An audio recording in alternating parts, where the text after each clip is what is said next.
Corp, corp, corp, corp, corp, corp, corp, corp, corp.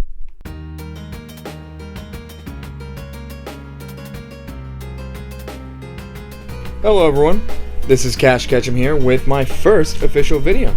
Just wanted to get started and welcome y'all to the channel. Glad to get started here. I'm super excited to be a part of both the Pokemon and Shiny Hunting community, and I'm super appreciative of anyone that wants to kind of take a look and is interested in any of my content.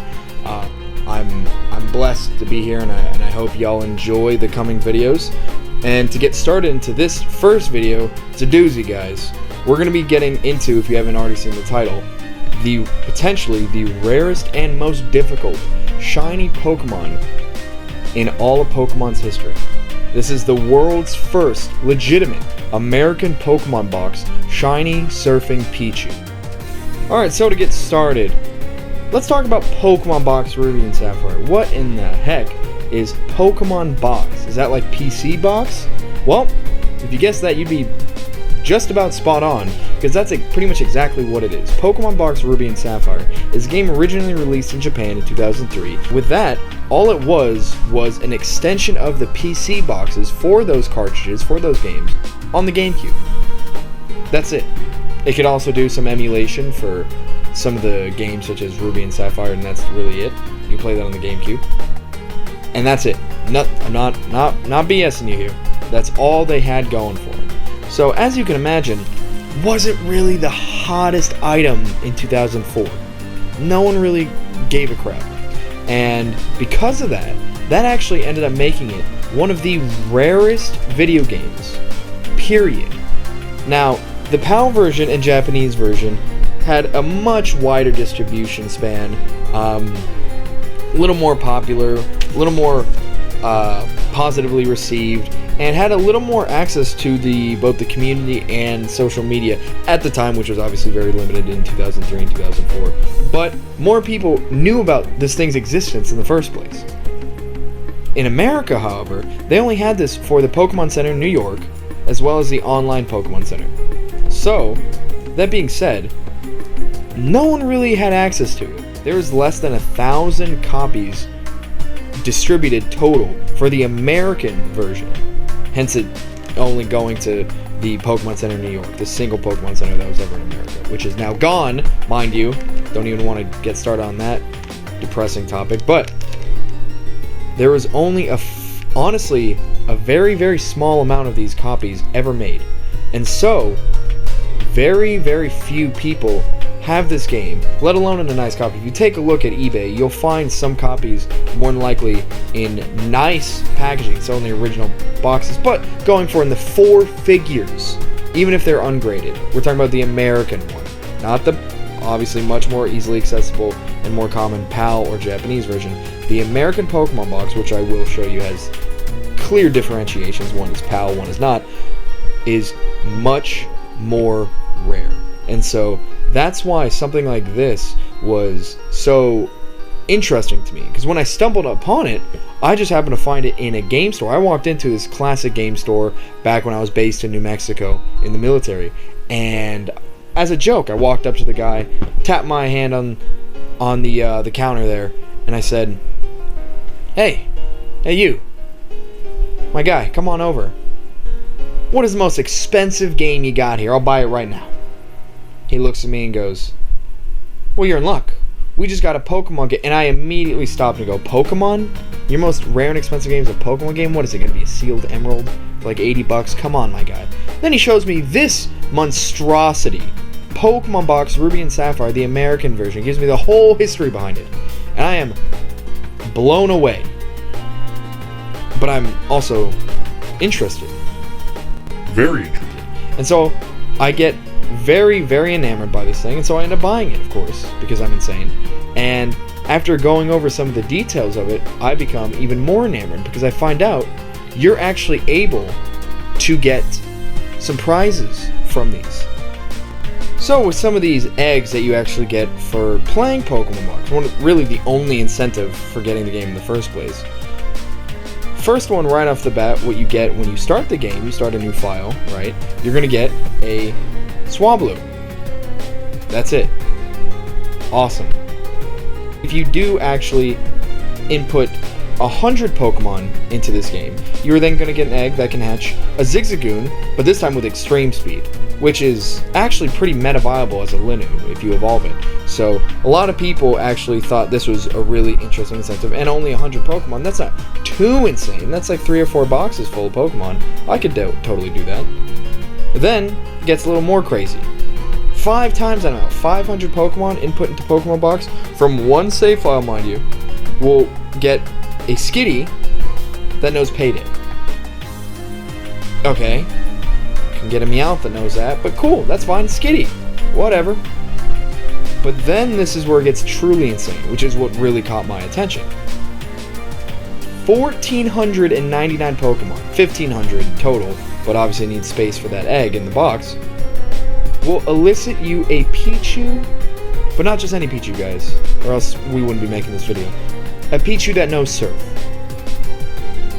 Even though you can get a Pikachu, that's obviously objectively far better and more interesting and well-liked. A Pichu with Surf.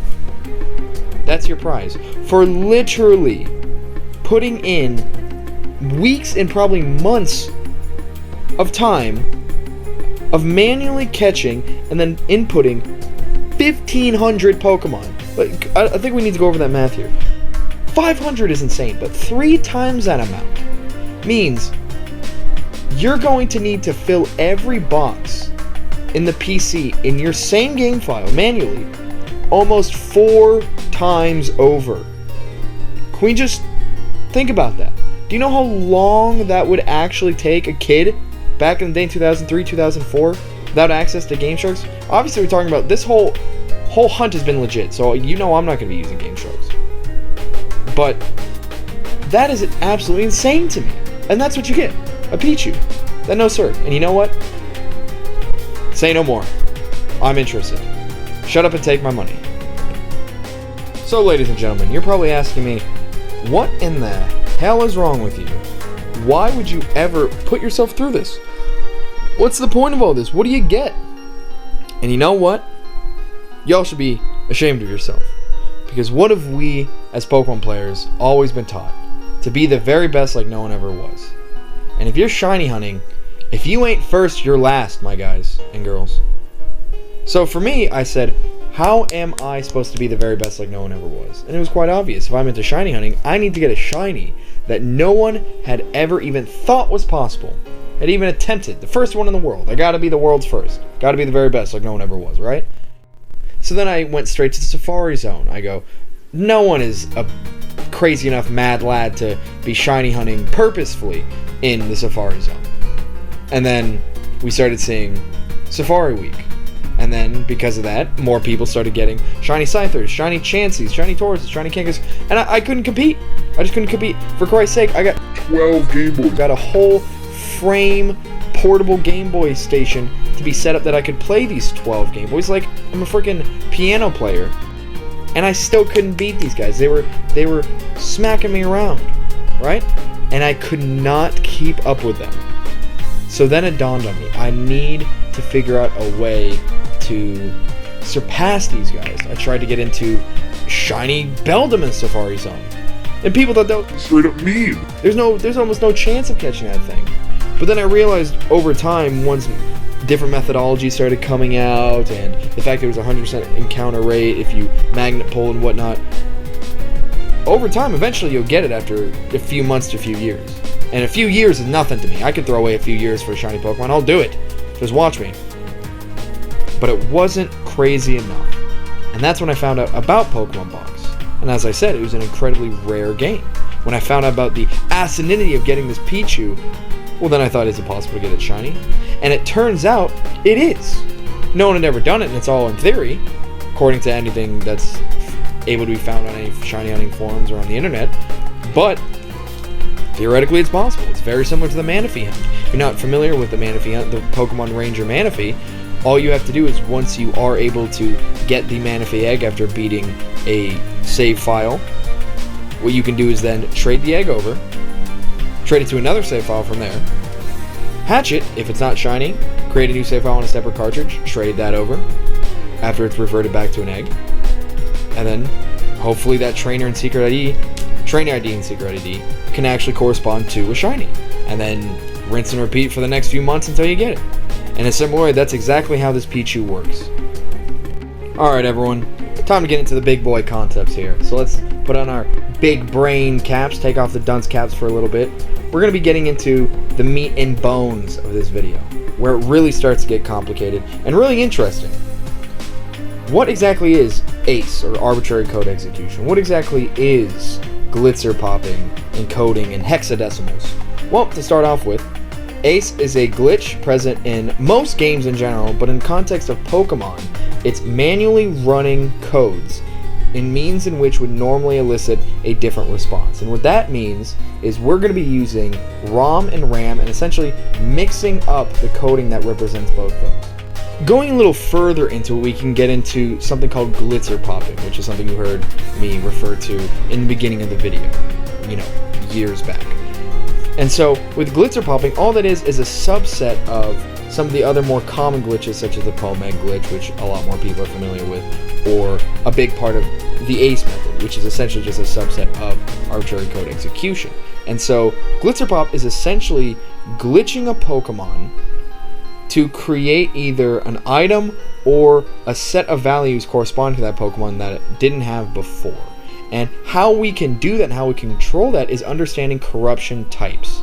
And what a corruption type comes from is just like how IVs, shininess, etc. are all preset when the Pokemon is randomly generated, so is the corruption type. And essentially what a corruption type refers to is any of the 12 types, when they are corrupted in a certain way, what happens is that certain values and aspects of the Pokemon are swapped. And once you understand how it's being swapped, you know what you can set it to and what the end results are going to be. Well, some of you may be wondering, what exactly is a corruption? Well, corruption is exactly what it sounds like. In this case, a Pokemon transforming into a different species or something with a different value to it. And typically what you're going to see during an improper corruption is a bad egg. If anyone's ever glitched or done any of these goofy glitches, anything of the like, what you're going to see is a bad egg because the game does not have a proper placeholder for something that is corrupted improperly. So the developers knew if this were to happen, something needs to hold that place value. And so what happens is then a bad egg is formed. And it literally says in the name, bad egg.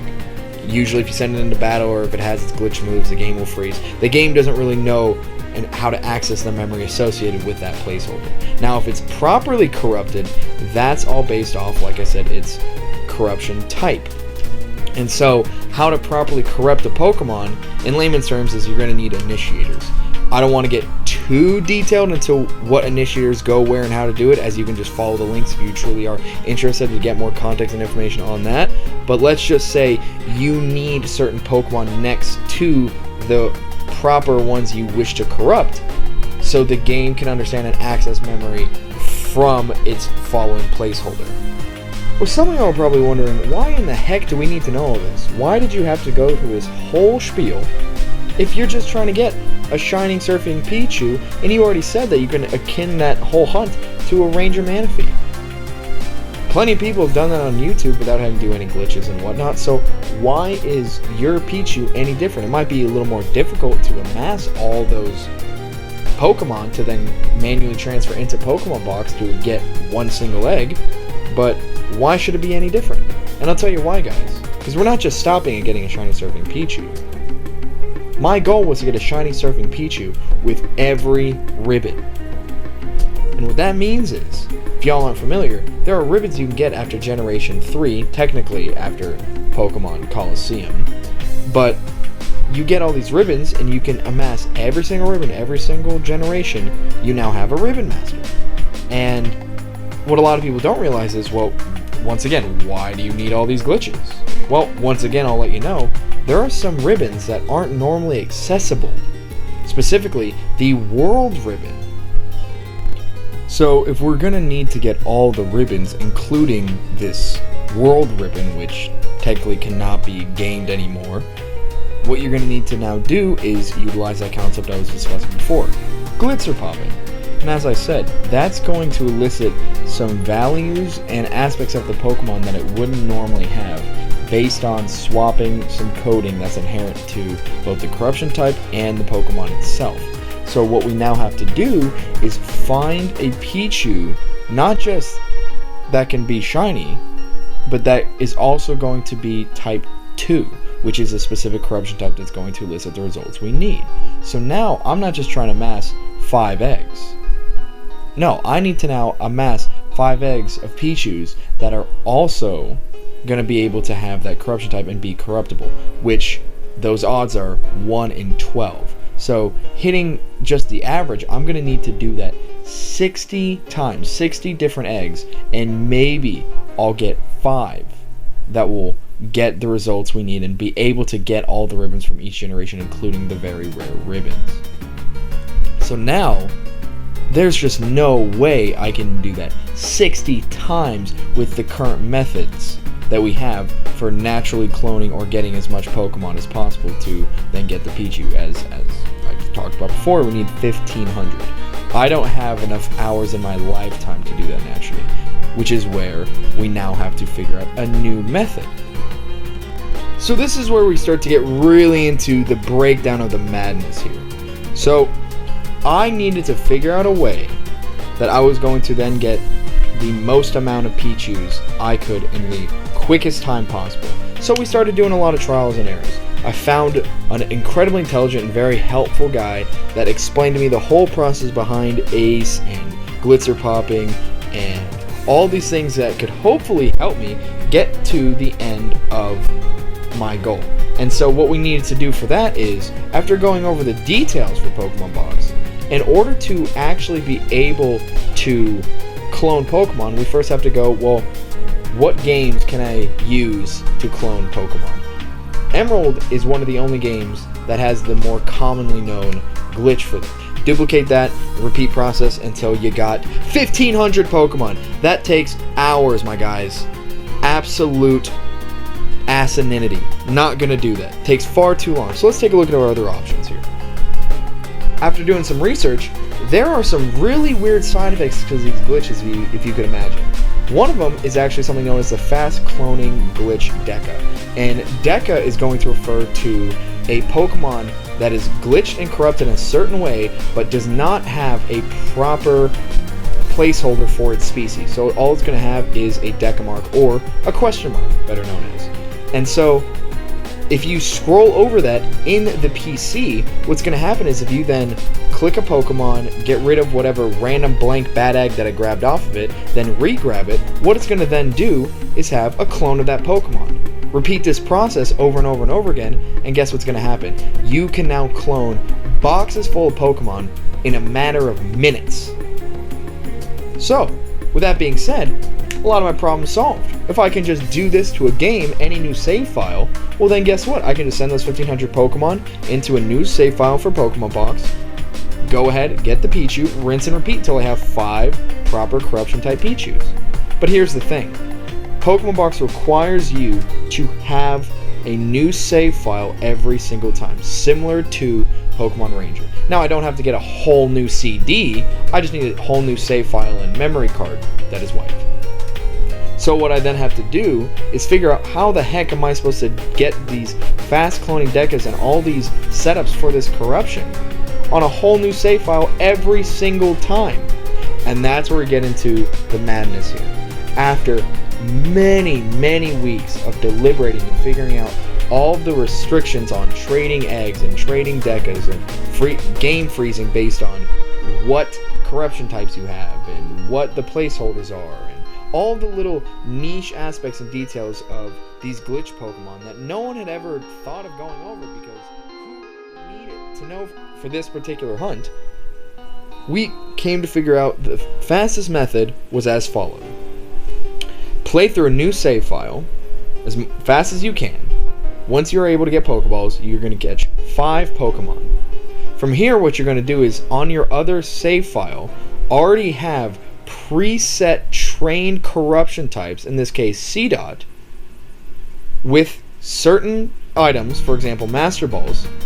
Trade over those 5 C-Dot for those 5 Pokemon you just caught in the new file, Then from there, use those Master Balls to expedite the process, catching 5 more Pokemon, to then trade for 5 more Corruption Initiators that are now going to be helping corrupt that C-Dot property that was trained, in sequence to each other 5 times, and then trade over some more Pokemon for certain items you need, such as Pomeg Berries, the Deca that you're actually going to need to eventually do the fast trading, and then a bike just to expedite the hatching process. From there, you're going to double corrupt using the Pomeg glitch, which, without me wasting more of your time, you can simply follow the link that I put in the description below, which involves essentially having a fainted Pokemon in your party using a Pomeg Berry that lowers your HP. And then from there, you're going to then, hopefully, after many times, 1 in 32 is your chance to have a proper corruption. It's going to turn into a proper egg, grab that egg, put it into your party, hatch it, and what that's going to do is, based on the description I gave y'all for Ace, what that's going to do is then actually warp you straight to the credits. But from there, once you are done with the credits, you come down, and then what you're going to do is then go straight back up to the upper town. You're going to then trade over, now that you're able to trade over eggs since you have completed the game, trade over some more of the corrupted eggs, use that same process to then hatch that corrupted egg. You're going to warp now to Mauville, which then you can take all the bad eggs and glitch Pokemon, put them in the daycare and or delete them, because once you're now able to transfer Pokemon, Pokemon Box will not let you even connect to it if you have any bad eggs or glitch Pokemon in your PC or party. So once that's all done, you can expedite the process by doing the fast cloning as I described before, and then from there, take all those Pokemon, put them into Pokemon Box, and there you go. You got a Pichu. Hopefully it's going to have the right corruption type, and then rinse and repeat until you have 5. So now that we've actually gotten the proper eggs, now comes the easiest part. Shiny hunting. This absolute monstrosity. As far as the shiny hunting process goes for this now, that we have the 5 eggs, this can, as I said before, be akin to the Ranger Manaphy hunt, which is also known as one of the worst, if not the worst, hunting methods there is, period.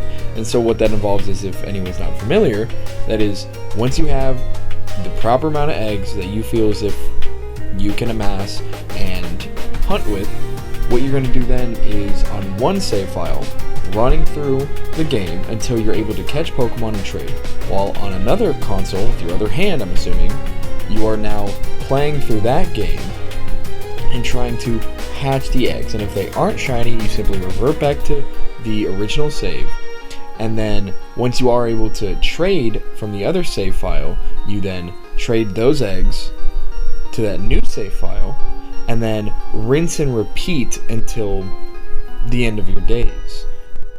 Now, this Pichu is very similar in that you essentially do the same thing but just on a 3rd gen game, and the issue with the 3rd gen is that before Emerald, you weren't able to expedite this process by hatching them with a Pokemon with magma armor in the front of your party, right? That was introduced in Emerald and beyond. And so if you're doing this Ruby and Sapphire, which you are essentially only allowed to do if you are keeping within the parameters I gave, since Emerald isn't able to transfer into Pokemon Box in the same manner per a new save file, you now have to make this process even longer.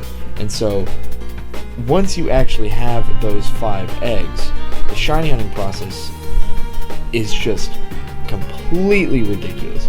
And once you actually do get a shiny, that's only step 1.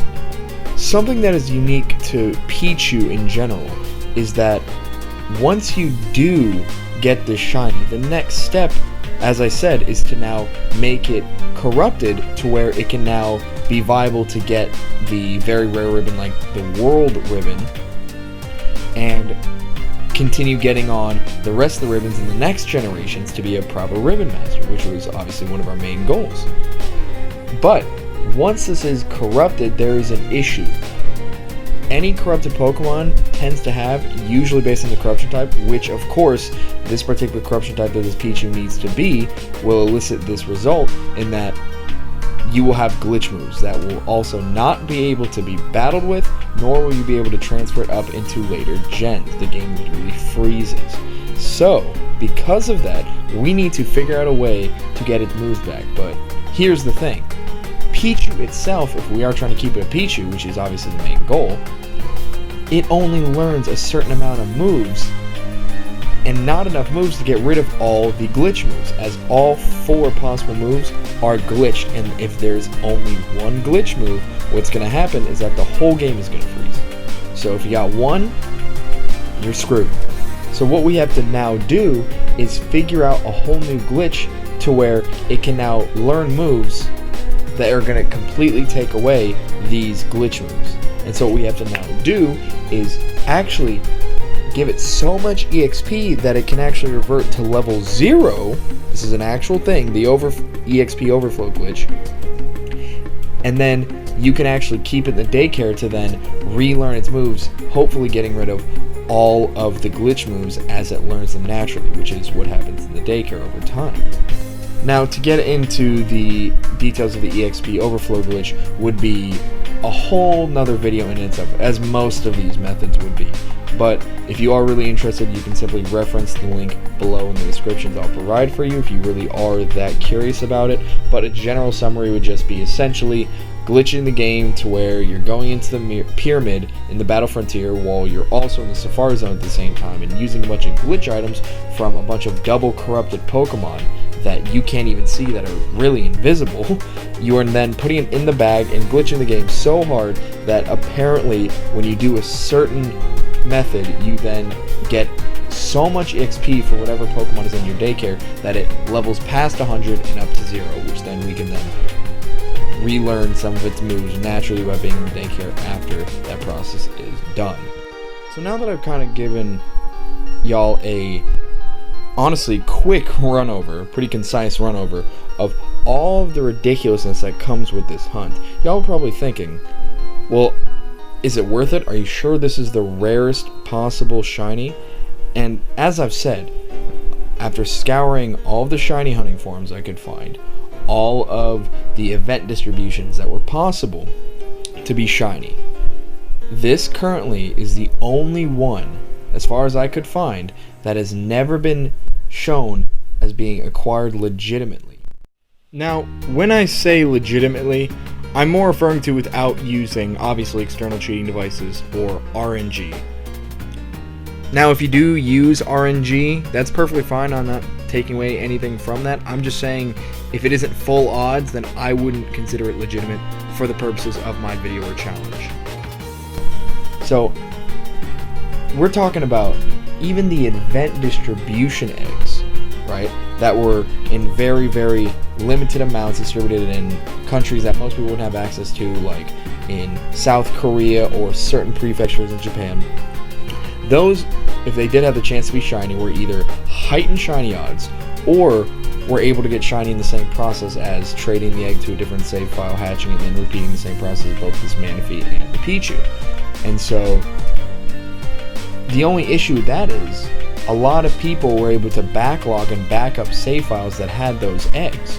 And so now you're able to get those eggs as you see fit. And we need to keep it in 3rd gen, as all these corruption types don't really matter for anything above Gen 3, because that's not something that's even possible in those later gens, nor is it viable to becoming a full Ribbon Master without it. Now, as I said, even though I did the research I did, I would love to hear y'all's perspective on what might be more rare or difficult, as those are obviously subjective terms.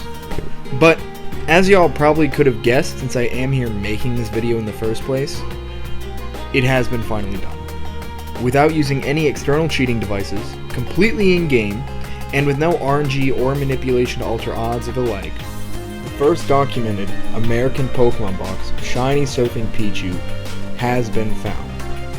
And on top of that, it is also meta viable, because we got the one in around 200 odds of it actually having 0 speed IVs, which, if y'all aren't familiar with the meta system, can be used for trick room setups and weakness policy, since it knows surf.